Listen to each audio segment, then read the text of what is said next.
पर आज हमारे पास एक इन्फिनिक्स का फ़ोन है और इसकी कंडीशन देखें तो देख सकते हैं इस पर इतनी बुरी तरह से शील्ड को उखाड़ा गया है और मुझे लगता है इस पर काम किया गया है। तो इसकी जो कंडीशन है वो बहुत ज़्यादा ख़राब सी लग रही है मेरे लिए। तो इस फ़ोन को हम रिपेयर करने की कोशिश करेंगे। ये फ़ोन है वो डेड है। हम पीछे की साइड से देखते हैं CPU eMMC की शील्ड भी उखड़ा है, बट इस तरफ मुझे लगता है कि काम नहीं किया है। जो भी काम किया है वो ऊपर की साइड में किया है। तो ये फ़ोन कम्प्लीटली डेड है। तो इस फ़ोन को हम स्टेप बाय स्टेप ट्रेसिंग करेंगे और ये फॉल्ट कहाँ से है वो भी यहाँ पर आपको जानने के लिए मिलेगा। तो सबसे पहले हम स्टेप स्टार्ट करेंगे यहाँ पर बैटरी कनेक्टर से कि फ़ोन में कहीं शॉर्टिंग तो नहीं है। तो यहाँ पर हमारा बैटरी कनेक्टर पर शॉर्टिंग, यहाँ पर कोई भी रीडिंग हमारे लिए नहीं मिल रहा है। यहाँ पर देख सकते हैं कोई भी रीडिंग नहीं मिल रहा है। हम एक बार GR लेना चाहेंगे। इसका जो GR है वो 525 यहाँ पर आ रहा है। तो इसकी BSI लाइन पर भी GR मिल रहा है हमारे लिए, बैटरी कनेक्टर पर भी मिल रहा है। तो यहाँ पर शॉर्टिंग तो कोई भी शो हो नहीं रहा है बैटरी कनेक्टर पर। तो अब हम एक बार DC पावर सप्लाई मशीन पर फ़ोन को चेक करेंगे क्या हमारा जो एम्पियर है वो क्या ले रहा है। तो इसका जो बैटरी कनेक्टर है वो ख़राब है। तो यहाँ पर मैं एक वायर कनेक्ट कर देता हूँ पॉजिटिव पिन पर।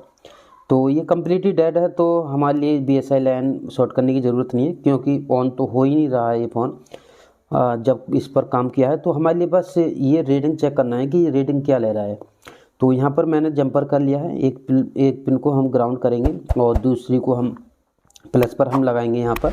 तो यहाँ पर हम इसको कनेक्ट कर देते हैं। उसके बाद DC पावर सप्लाई मशीन में हम आपको दिखाएंगे कि इसका जो पावर सप्लाई पर कितना रीडिंग ले रहा है।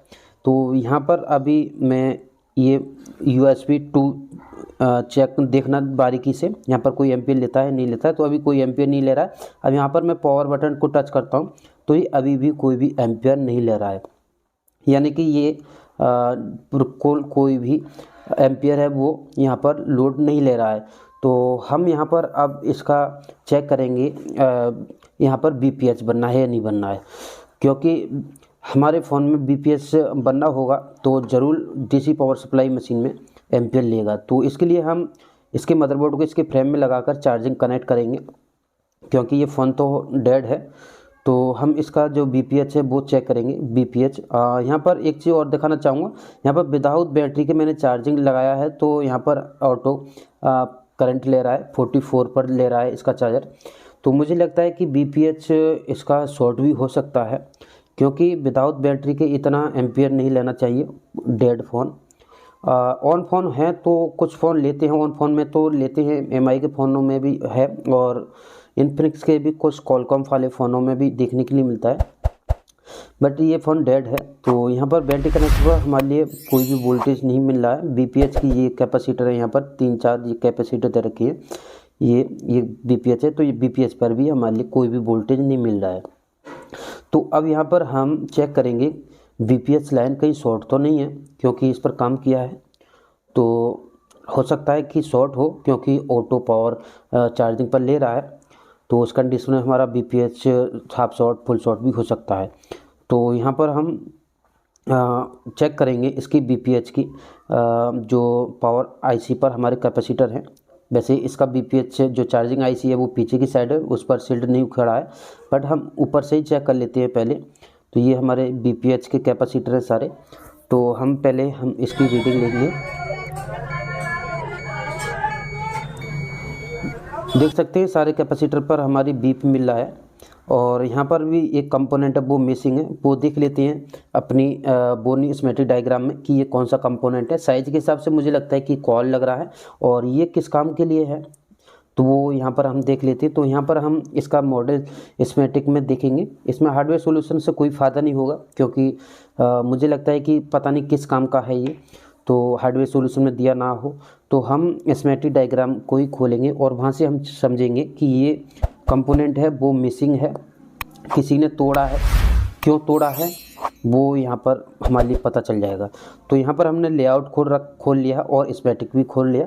तो अब यहाँ पर हम चेक करेंगे कि ये हमारा कंपोनेंट है वो यहाँ पर कौन सा है और किस लाइन में लगा है और किस काम के लिए लगा है। तो यहाँ पर बारीकी से समझना होगा आपको, बड़े बारीकी से समझना आप यहाँ पर। तो ये देख सकते हैं यहाँ पर PL लिखा हुआ है, तो ये हमारा कॉल हो गया।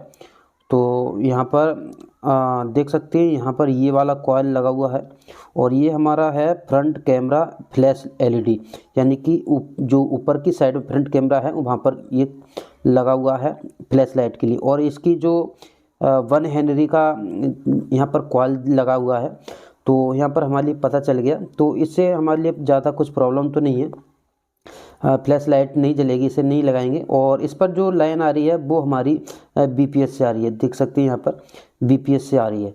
तो ये बीपीएस शॉर्ट होने की वजह से शायद किसी ने तोड़ा है। तो यहाँ पर हम चेक कर लेते हैं, इस पर रीडिंग हमारे लिए शॉर्टिंग मिलेगा क्योंकि यहाँ पर बीपीएस आ रहा है। तो इसको हम छोड़ते हैं। अब यहाँ पर हम इस फ़ोन की शॉर्टिंग फाइंड करेंगे कि इसमें ये शॉर्टिंग है वो बीपीएस शॉर्ट है वो कहाँ पर है। तो यहाँ पर मैं रोजिन पेन यूज़ कर रहा हूँ, आप चाहें तो आप आयरन की मदद से भी इसको रोजिन को लगा सकते हैं, बट रखा है तो यूज़ कर लेते हैं कभी कभार, तो कुछ नहीं जाता। जब काम करता है, कभी करता है कभी नहीं करता है। और इसको आप बाय करना चाहें कर सकते हैं, बट मुझे नहीं लगता ये बाय करने योग्य है क्योंकि इसका रिजल्ट खास नहीं है। तो यहाँ पर हम रोजिन को हम पावर सेक्शन में अप्लाई करेंगे। अब आप ये सोच रहे होंगे कि पावर सेक्शन में क्यों, बीपीएस लाइन तो हमारी बहुत सारी जगह पर जाती है। तो यहाँ पर किसी ने काम किया है, तो मुझे लगता है कि इस सेक्शन में शॉर्टिंग हो सकता है, और ना भी हो तो हम पहले यहाँ पर शील्ड उखड़ा हुआ है तो यहाँ पर ही देख लेते हैं। अगर यहाँ पर शॉर्टिंग नहीं मिलता है तो हम चार्जिंग सेक्शन में हो गया, नेटवर्क सेक्शन में हो गया, या फिर कहीं पर भी हमारा बीपीएस लाइन जाता है तो वहाँ पर देख लेंगे। तो हम सबसे पहले यहाँ पर शील्ड उखड़ा हुआ है तो यहाँ से ही स्टार्ट करेंगे। एक किस्म से तुक्का मार सकते हैं, और ये तुक्का नहीं है, बीपीएस लाइन हमारी बहुत जगह जाती है, तो ये हमारे लिए ये कन्फर्म नहीं होता है कि ये यहीं पर ही शॉर्टेज है। तो ये तो हमारे लिए तुक्का मार के ही देखना पड़ता है कि बीपीएस लाइन है वो कहाँ तक जा रही है और कहाँ पर शॉर्ट हो सकता है। तो हमारे बीपीएस यहाँ पर एलईडी लाइट की जो सेक्शन है यहाँ पर बीपीएस आ रहा है, तो यहाँ पर टच करा है हमने। तो यहाँ पर देख सकते हैं यहाँ पर एक कैपेसिटर है वो यहाँ पर उसके ऊपर रोजन है वो मेल्ट हुआ है। एक बार मैं फिर से लगाना चाहूँगा क्योंकि कुछ लोगों को अच्छे से दिखाई नहीं दिया होगा या फिर मेरे लिए भी हल्का सा महसूस हुआ। तो इसको हम दोबारा से लगा कर देख लेते हैं रोजन को। उसके बाद देखेंगे कि यही कंपोनेंट शॉर्ट है या फिर और कोई कंपोनेंट शॉर्ट है। और इस पर शील्ड ऊपर की साइड से उखेड़ा है तो मुझे लगता है कि ऊपर सेक्शन में ही शॉर्ट होगा, किसी ने काम तो करा है इसमें। तो यहाँ पर हम टच करेंगे, फिर से ध्यान से देखना है आपको। आपको ये कंपोनेंट पहले मेल्ट हुआ था, ये दूसरे नंबर का ऊपर की साइड से कैपेसिटर है ये। तो मैं यहाँ पर टच करता हूँ और देखना, हाँ देख सकते हैं यही कैपेसिटर है हमारा मेल्ट हुआ है। इस कैपेसिटर के ऊपर जो रोजन है वो मेल्ट हो गया। तो ये हमारा कैपेसिटर है वो शॉर्ट है, और इस शॉर्ट की वजह से मुझे लगता है कि ये फ़ोन ना तो बीपीएस बना रहा था और ना ही कोई charging DC power supply machine पर यहाँ पर एम्पियर ले रहा था। चार्जिंग में ऑटो जो चार्जिंग ले रहा था, ऑटो करंट ले रहा था, तो मुझे लगता है इसकी वजह से ही ये ले रहा होगा। तो इसको हम रिमूव कर देते हैं, और ये ना समझे कि ये फ़ोन अभी रिपेयर हो गया क्योंकि इस पर काम किया है, शील्ड इसका बुरी तरह तो खड़ा है। तो मुझे लगता है कि और भी कमी हो सकती है। और यहाँ पर जो लाइट सेक्शन फ्रंट कैमरे की फ्लैश लाइट के लिए यहाँ पर कॉल दिया है तो वो आप लगा सकते हैं, नहीं तो ना भी लगाएं तब भी चलेगा। तो हम इसको लगा देंगे।